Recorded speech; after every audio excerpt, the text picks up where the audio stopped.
Hello everyone, welcome back to Rubex again. Today in this lecture we will discuss about cyclotron, right? तो cyclotron होता क्या है, इसकी definition तो हम सबको पता होती है, ठीक है? Cyclotron is a device which is used to accelerate the charged particle at a very high energies, right? तो हमको ये पता है कि why do we need to accelerate the charged particle at a very high intensity, at high energy basically. तो we know that there are some nuclear reactions जिसमें हमें electrons को या फिर किसी चार्ज पार्टिकल्स को, है ना, न्यूक्लियस से हिट करवाना पड़ता है, ठीक। चार्ज पार्टिकल को we have to strike it with the nucleus, ठीक है। तो इस इस पर्पस के लिए हमारे पास जो चार्ज पार्टिकल होता है उसकी वेलोसिटी बहुत हाई होनी चाहिए, राइट। तो उसकी वेलोसिटीज को हाई होने के लिए मतलब क्या है, अगर उसका एक्सेलरेशन ज्यादा होगा तो उसकी वेलोसिटी ज्यादा होगी, राइट। और इसके इसलिए उसकी काइनेटिक एनर्जी जो कि हाफ एम बी स्क्वायर होती है वो भी ज्यादा होगी, राइट।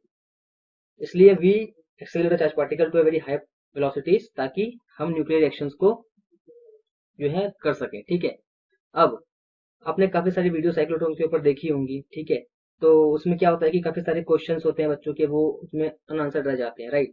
जैसे कि साइक्लोट्रॉन में जो होता है, जैसे साइक्लोट्रॉन के अंदर की जो चार्ज पार्टिकल होता है वो एक स्पाइरल पाथ में क्यों घूमता है, ठीक है, राइट। तो ऐसे क्वेश्चंस जो हैं इसको हम इस वीडियो में आंसर करेंगे, है ना।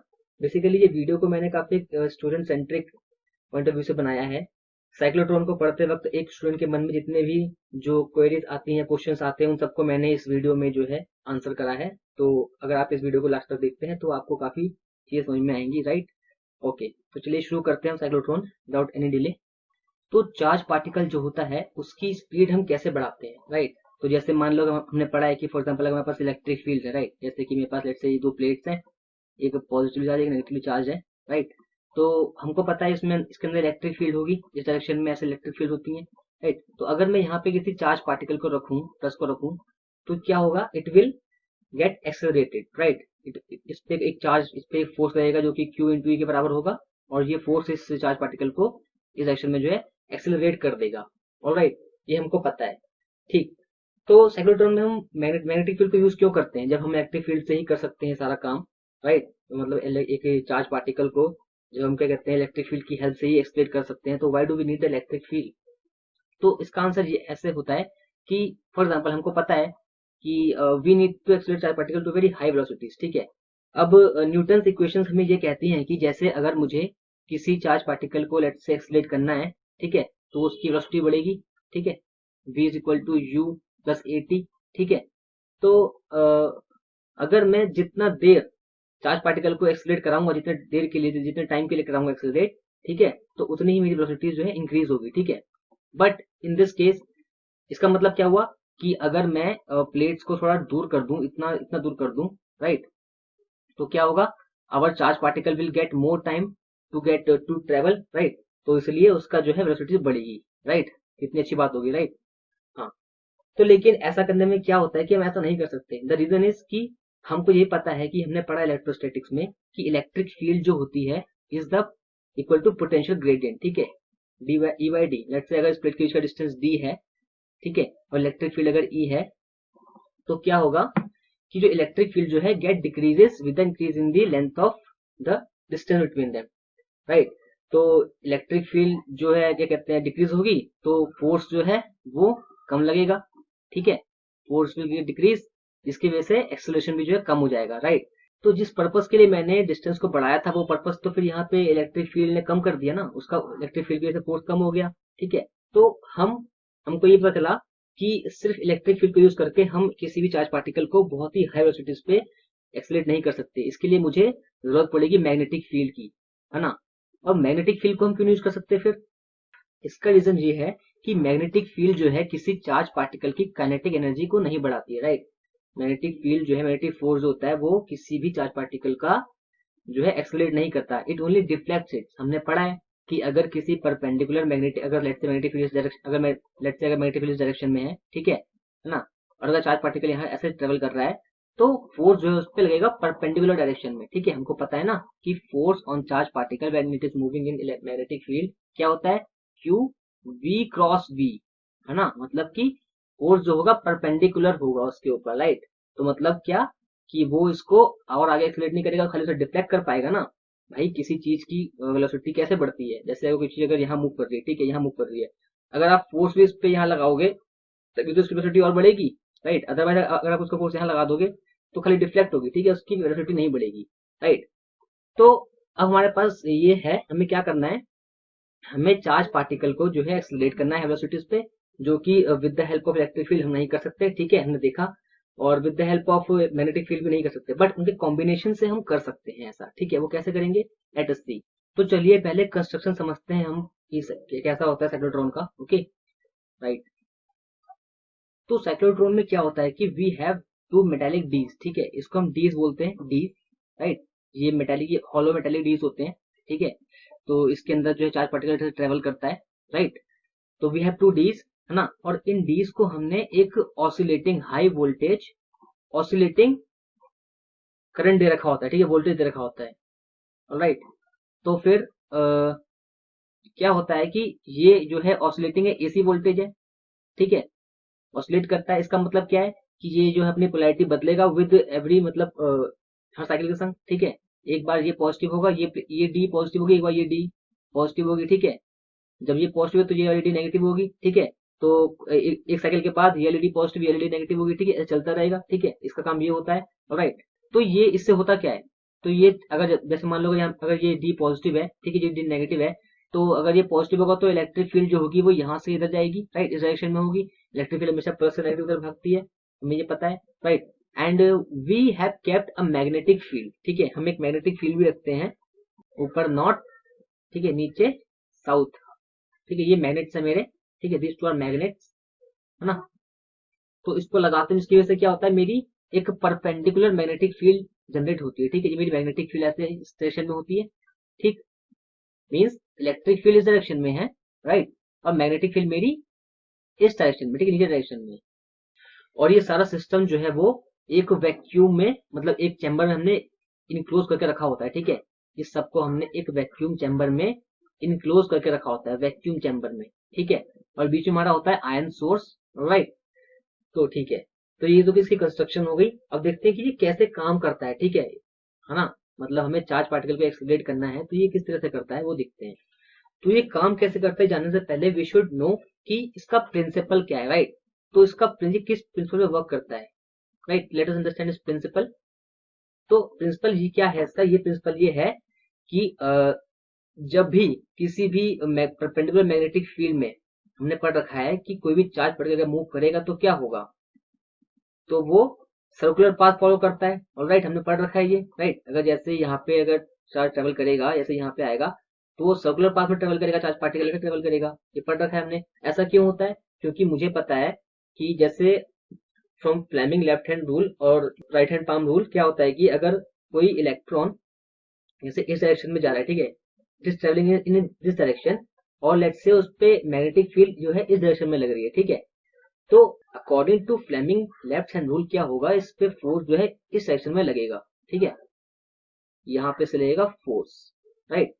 तो ये फोर्स क्या होता है, इसको डिफ्लेक्ट करता रहता है, ठीक है। जैसे अगर मान लो कोई चार्ज पार्टिकल यहाँ से ऐसे आया, ठीक है, तो इसको इस फोर्स ने जो है फील्ड ने डिफ्लेक्ट किया, तो ये डिफ्लेक्ट होते होते होते होते होते हर पॉइंट पे डिफ्लेक्ट होगा ये, और ये एक सर्कुलर पाथ ट्रेवल करेगा, ऑलराइट।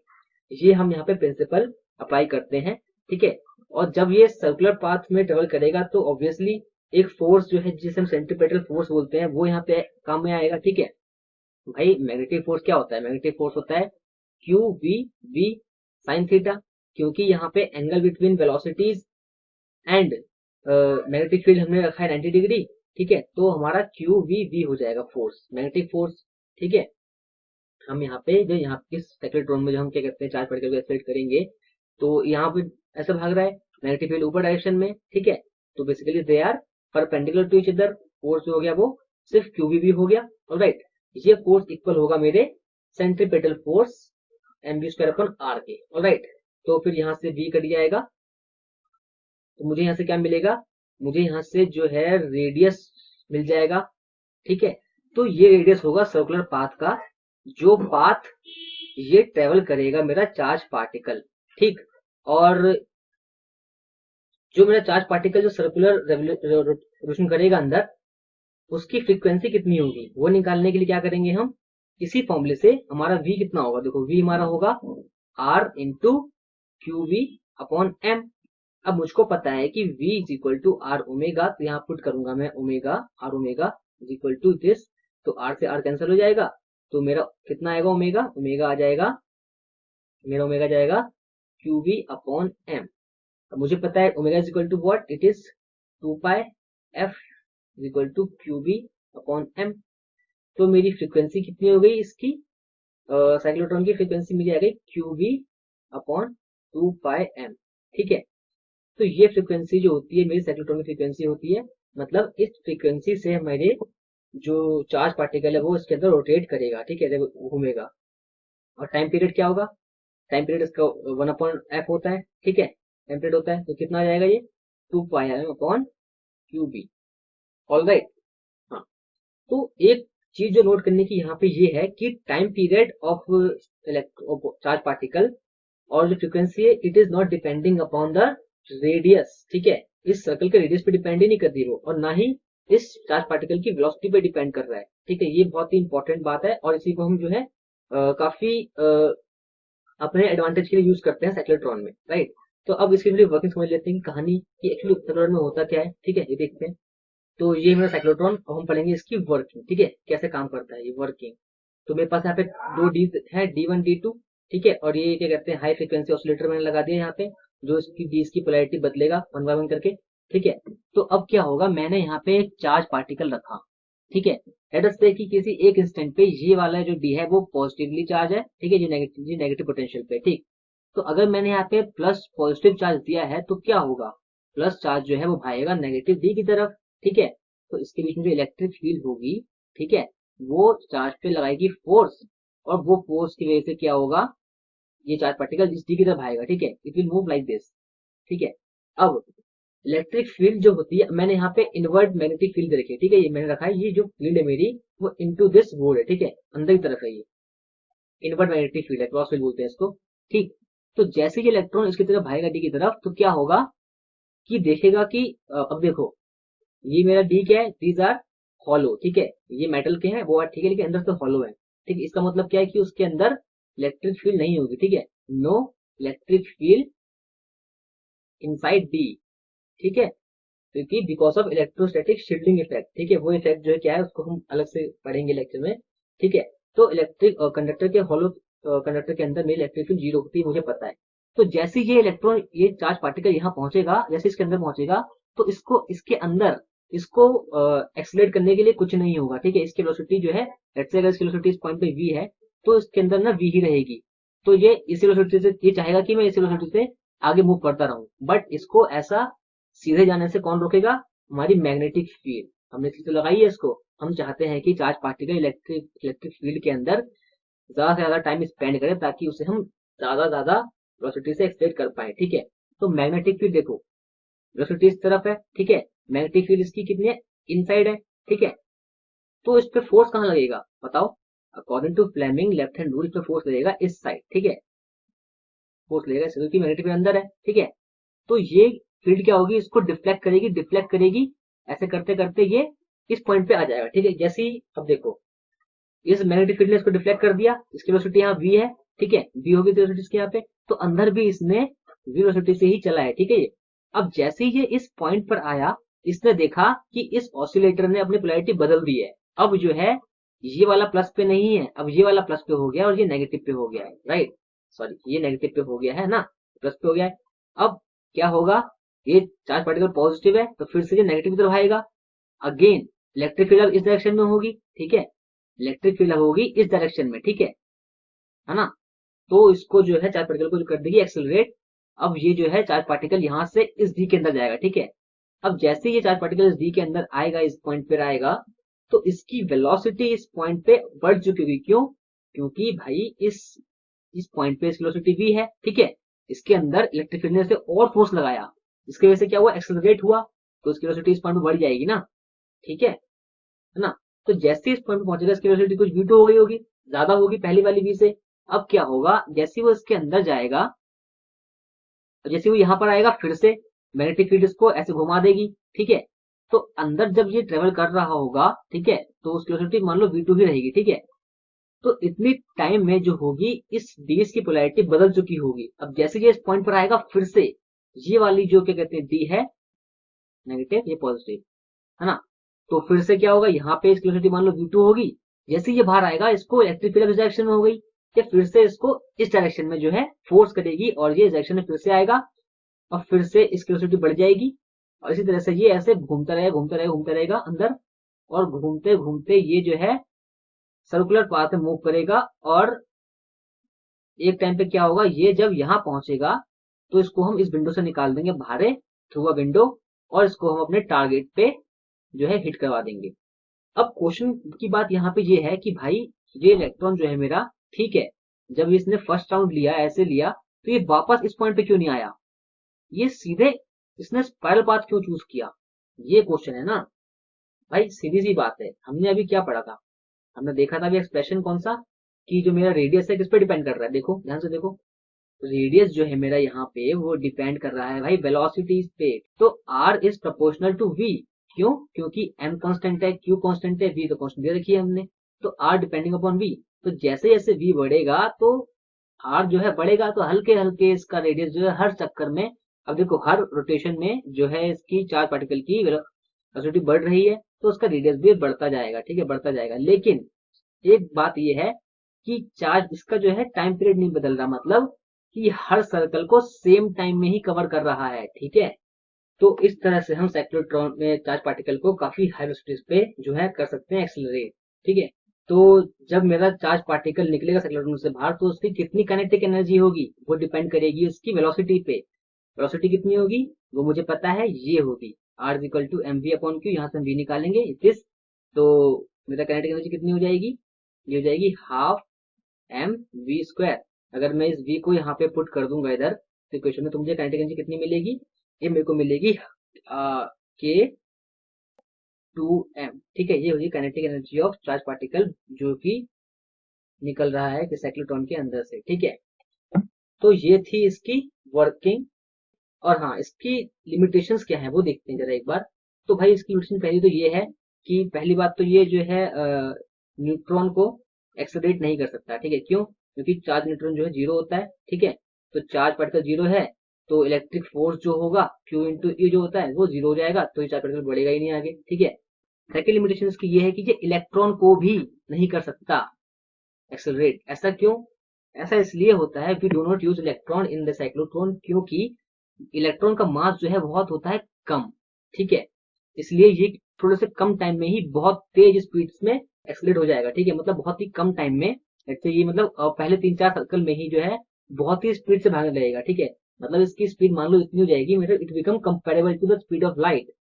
और आइंस्टाइन ने हमें ये कहा है कि मास जो होता है वो equal to 1/1 minus v square upon c square, मतलब ये हमारा मास है कि मास जो है वो डिपेंड करेगा वेलोसिटी पे। अगर मेरी velocity of object is comparable to the speed of light, तो अगर मेरे इलेक्ट्रॉन की जो वेलोसिटीज हैं वो अगर स्पीड के लाइट के कंपेरेबल में हो जाएगी, लेट से अगर 1/4 या फिर लेट से 0.4 टाइम्स और 0.7 टाइम्स ऑफ क्या कहते हैं स्पीड ऑफ लाइट हो जाती है, तो क्या होगा, इसके मास में जो सिग्निफिकेंट चेंज आएगा, मतलब कि इसका मास बढ़ेगा। बढ़ेगा क्यों, क्योंकि देखो 1 minus B square upon c square जब इसकी वैल्यू हो जाएगी तो ऑब्वियसली 1 माइनस समथिंग जो ये क्वांटिटी थोड़ी कम हो जाएगी, एंड व्हेन डिनोमिनेटर डिक्रीजेस तो क्या होगा, ये चीज जो है बढ़ेगी ना मास।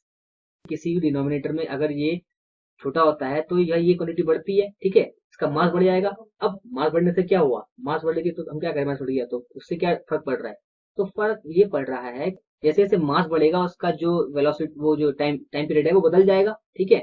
पर हमने जो ऑसिलेटरी फ्रिक्वेंसी सेट कर रखी है शुरू में वो तो सेट कर रखी है, वो तो उसको तो नहीं बदल सकते हम बार बार, ठीक है। तो मास बढ़ने से जो टाइम पीरियड ही बढ़ेगा, जिसकी वजह से जो हमने सिंक्रोनाइज कर रखी थी इलेक्ट्रिक फील्ड की फ्रिक्वेंसी ऑफ ऑसिलेटर वो जो है इलेक्ट्रॉन की फ्रिक्वेंसी से हो जाएगी मिसमैच, और जो साइक्लोट्रॉन जो है it will get out of resonance, ठीक है। तो इसलिए जो है इलेक्ट्रॉन को भी हम जो है यूज नहीं कर सकते एक्सलेट करने के लिए, राइट। तो ये कुछ इसकी लिमिटेशंस थी साइक्लोट्रॉन्स की, देखी हमने।